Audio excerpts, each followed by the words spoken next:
Hey guys, LuckyHD here, and welcome back to another video. In today's video, I'll be teaching you guys how you can get Illuseer inside of Tales of Tanorio, as well as complete the minigame, and we're going to be going over its shiny odds and odds out inside of the wild. If you guys do enjoy this video, go down there, like, subscribe, and let's get straight into it. Alrighty, now what is the most, amount of players that you should be bringing into the Haunted Mansion? Well, that all really depends on your competency of your teammates. In my opinion, you should really only do, like, 4-player teams and stuff like that if you have 3 other people that you can actively talk to, whether that be in like a Discord call or something like that, because there are certain little bits of planning that do go into the Haunted Mansion if obviously you are playing with a group. Now there's a lot of things to watch out for. Obviously, like this Terminator, anytime you hear this sound, you're going to want to head into a closet and hide until you think it is safe to come out. And that's why I say if you're going with a team of 4 people, it's best to have competent teammates. In my opinion, and what has worked well for me, is to have 2 players go into the room ahead and 2 players stay in the one behind.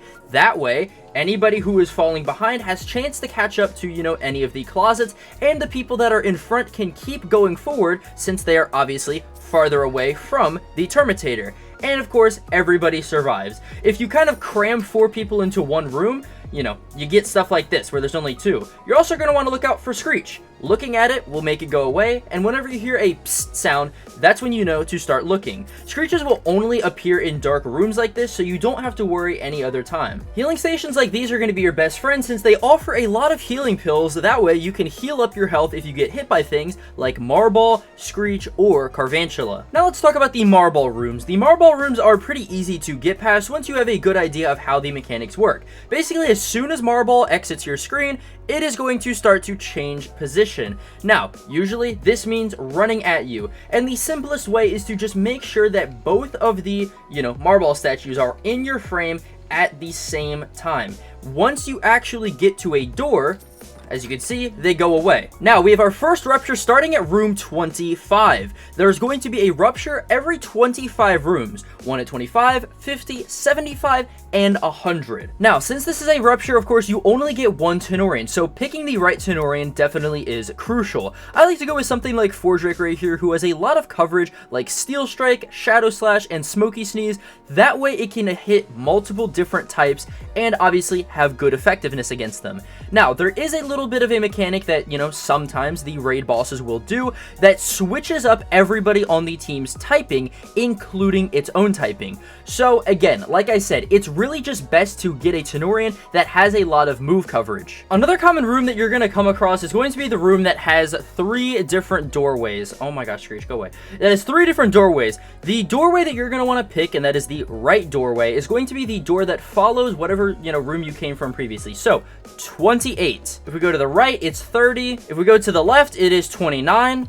And if we go down here, it is also 28. So you're just going to simply want to go to whatever the corresponding number is after 28, and that is 29. And there you go. You've gotten into the next room. Now let's talk about the Carvantula level, which is called the Courtyard. Basically, the Carvantula is always going to spawn on one of 2 sides. And of course, on those 2 sides, there's going to be these pumpkins. Now, these pumpkins either have a jackknit in them like this, or a key in them like this right here. Basically, just clicking the pumpkin will reward you with the key, or again, like I showed, the jackknit. Now, the gap in the hallway right here is big enough for the Carvantula to actually walk across, and that is an issue if you are trying to get away from it. I would recommend trying to trick the AI by hiding behind stuff like these vines right here to just make it go away from you, but do note that if you actually try to get near it, it is going to chase you, and it is pretty fast. Carvantula will actually deal about 1/3 of your health if you walk up to it, and it takes 1.5 heal bottles to get back to full health. Rooms past 50 will have less closets and also have the Marbal maze, another thing that I've seen a lot of people struggle with. The main thing to do here is just to go hard right. I kind of messed this up since I had my camera actually, I was trying to set up for the recording, so just go hard right and then keep following the back wall until you get to the door. It's pretty simple once you practice it over and over and over again and you get better at it, but again, you can just heal off the damage with the healing pills anyways. And the last thing before we get to the Elucier is going to be the Lampy chase. Now, the Lampy chase is actually really simple when you know where to go. So it starts you out like this right here. You're basically just gonna go dodge these vines right here. The vines don't do any damage, so you're gonna be fine with that. But as you can see, there's 2 paths with candy. Don't go down them. Simple as that, okay? Literally just go down the path that doesn't have the candy. The Lampy, honestly, I could even walk back. See? I mean, he's not crazy fast. He should be, in my opinion, but again, like, you have time to at least, you know, if you make like a mistake and go down a path, you can, you know, correct yourself. But yeah, just go down the path that doesn't have the candy, and that is going to get you to the end. If you go down the one with the candy, it's going to be a dead end, and you're going to die. But yeah, of course, then after the chase is going to be his fight, and, you know, I mean, it's pretty self-explanatory from there. Alright, now, the one thing that I will say, obviously, be careful for with the final Elucier fight is going to be the Dusk Powder. The Dusk Powder is very, very annoying at times, obviously, because it puts you to sleep. Otherwise than that, though, I mean, it's a Dark Psychic type. It's not crazy in, like, defenses and stuff like that, so it's not, you know, insanely hard to take down. But again, just be careful with the Dusk Powder. If you don't want to get put asleep, bring, like, a Psychic type or something like that, since I think Psychics are immune to Dusk Powder. But yeah. Anyways, I mean, this is basically it from here. If you beat it, if you don't beat it, you still have the ability now to go see, you know, Elucier out inside of the wild.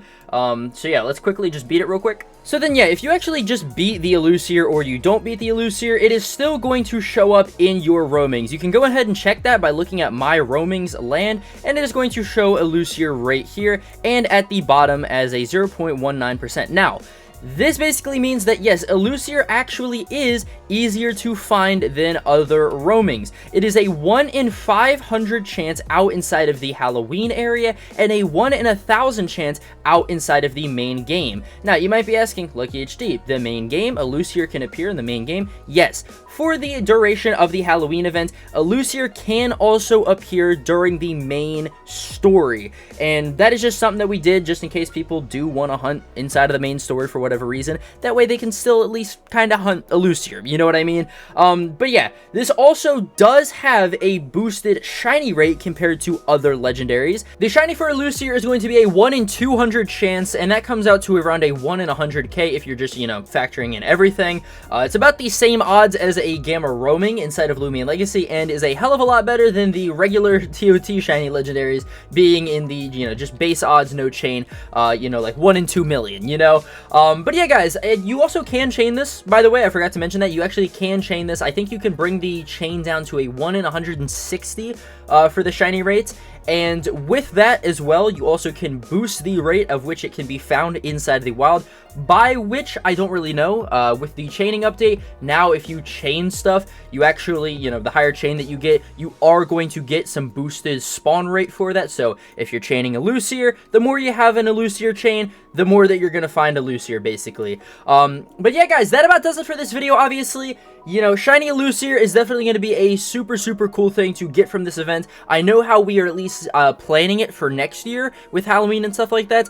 The Elucier is just going to be a 1 in 1,000 rather than being a 1 in 500. So this year, obviously, it has a boosted, you know, encounter rate and stuff like that. So if you want an Elucier and you want a shiny Elucier, make sure you get out and go hunt. But yeah, guys, if you guys did enjoy this video, go down there, like, subscribe, and I'll see you guys in the next video. Peace.